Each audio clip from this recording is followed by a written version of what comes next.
This is day 283. You can't fake enthusiasm. It occurred to me this week that you just cannot fake enthusiasm. Two things happened to me this week that led me to this conclusion.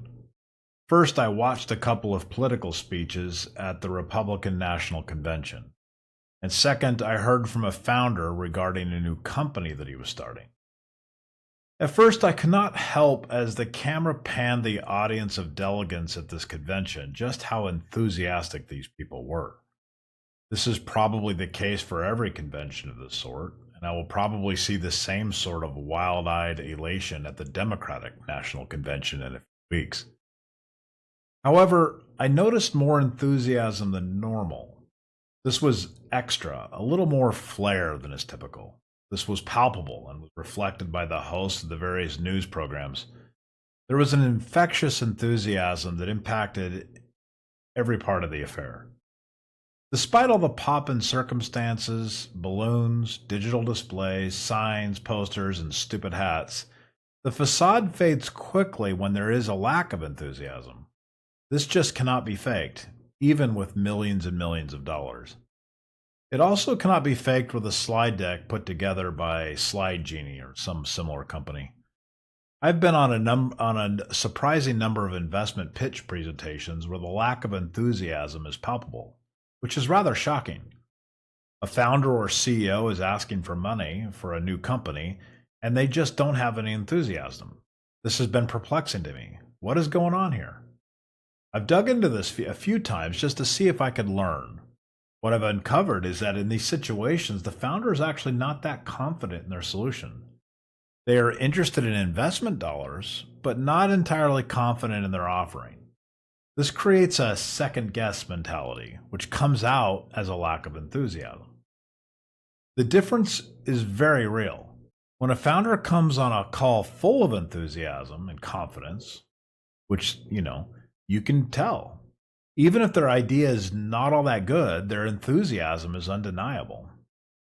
Once again, this feeling, this emotion of enthusiasm is just not something that can be fixed. So after watching a Zoom call where I saw a founder muddle through a pitch deck that he did not seem that excited about, and then watching a woman dressed in red, blue, gold, and wearing a piece of cheese on her head, I started thinking about this enthusiasm quotient.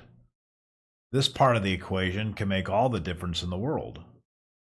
This will be the difference between which party gets their candidate elected and which founder can raise money for their new company. The enthusiasm quotient seems incredibly important. However, can this be taught? Can this be manufactured? Can this be emulated, artificially created, even faked?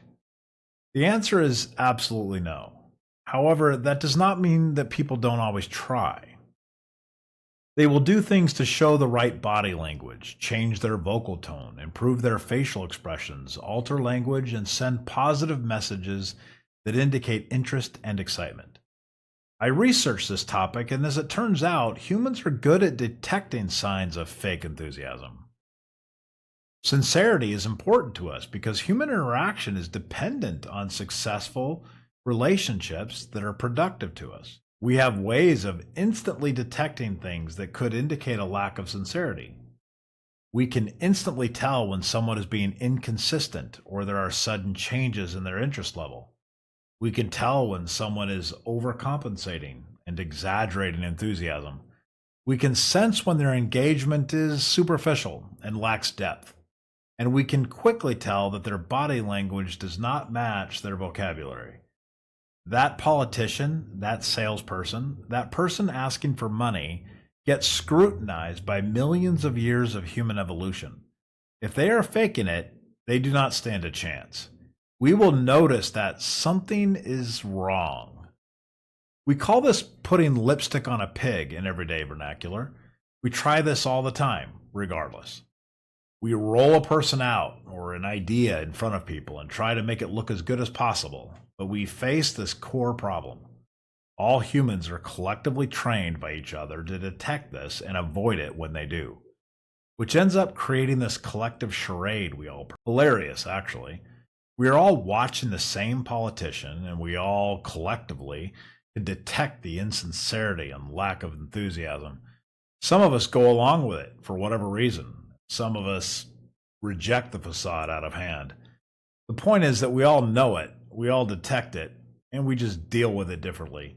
There are risks to playing this game, I think. Eventually, people will burn out and just get tired of pretending. They will stop trusting you and they will tend not to want to associate with inauthentic people and relationships.